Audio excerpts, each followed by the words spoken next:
आइए जानते हैं आज की प्रमुख अंतर्राष्ट्रीय खबरों को। उससे पहले एक नजर आज के हेडलाइंस पे।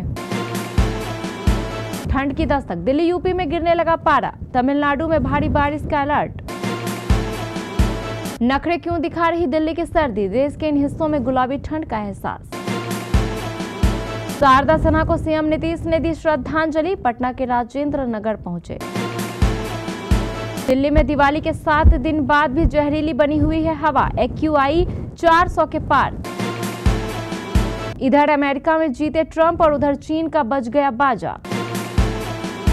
अफगानिस्तान की तालिबान सरकार ने ट्रंप की जीत पर क्या कहा।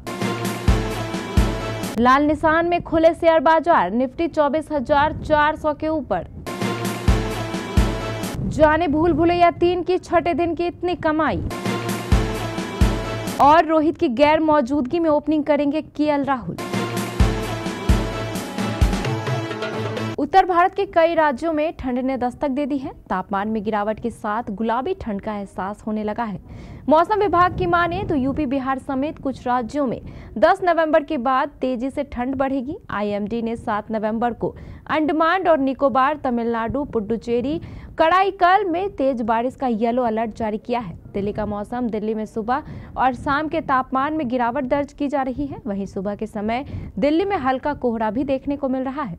मौसम विभाग की माने तो इस पूरे सप्ताह में दिल्ली में सुबह के समय हल्का कोहरा और आसमान में धुंध देखने को मिल सकती है। इस पूरे हफ्ते में दिल्ली का अधिकतम तापमान 32 से 33 डिग्री सेल्सियस, न्यूनतम तापमान 16 से 17 डिग्री सेल्सियस के आसपास रहने की संभावना है।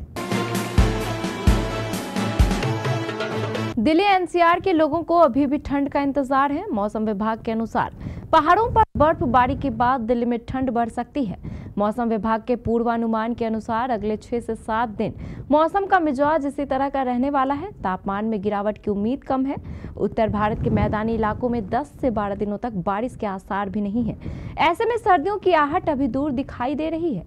हालांकि उत्तर प्रदेश, हरियाणा, पंजाब और राजस्थान में सुबह और शाम हल्की हल्की ठंड का एहसास हो रहा है, लेकिन दिन के वक्त धूप लोगों को परेशान कर रही है। बिहार की स्वर कोकिला शारदा सिन्हा का पार्थिव शरीर पटना एयरपोर्ट पर पहुंच चुका है। शारदा सिन्हा का पार्थिव शरीर को अंतिम दर्शन के लिए पटना में रखा जाएगा। गुरुवार को शारदा सिन्हा का अंतिम संस्कार होगा।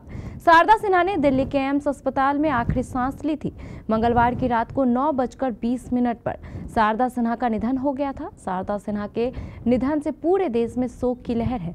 पश्चिम बंगाल की मुख्यमंत्री ममता बनर्जी ने शारदा सिन्हा के निधन पर शोक व्यक्त करते हुए लिखा कि शारदा सिन्हा के निधन से दुखी हूं। अपनी मधुर आवाज के कारण उन्हें बिहार कोकिला के नाम से भी जाना जाता था। भोजपुरी, मैथिली और मगही भाषाओं में उनके गीत हमेशा याद किए जाएंगे। दिवाली खत्म हुए 1 हफ्ता हो गया है, लेकिन प्रदूषण का असर किसी भी तरह से कम होते हुए नहीं दिख रहा है। दिल्ली की आबो हवा में घुला जहर लोगों के लिए परेशानी खड़ी कर रहा है।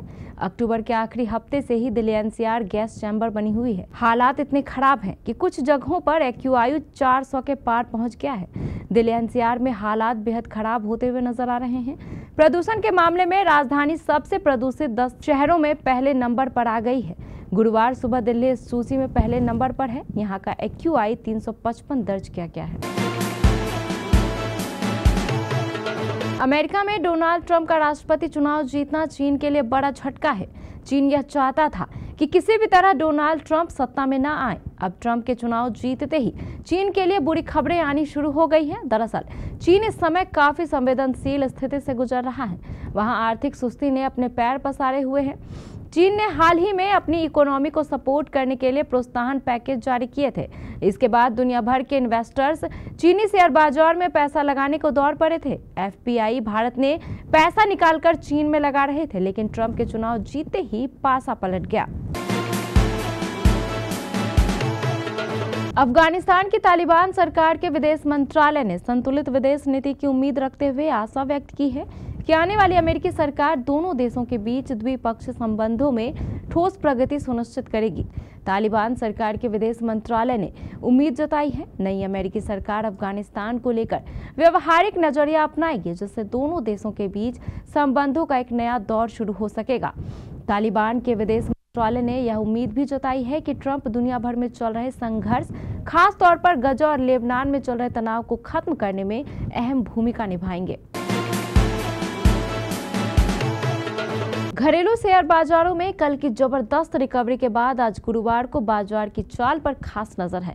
हालांकि आज निफ्टी की वीकली एक्सपायरी पर फिर से लाल निशान में कारोबार की शुरुआत हुई है। सेंसेक्स, निफ्टी और बैंक निफ्टी में गिरावट के साथ शुरुआत हुई। आईसीआईसीआई बैंक और रिलायंस और हिंडाल्को में गिरावट से निफ्टी पर दबाव पड़ता दिखा।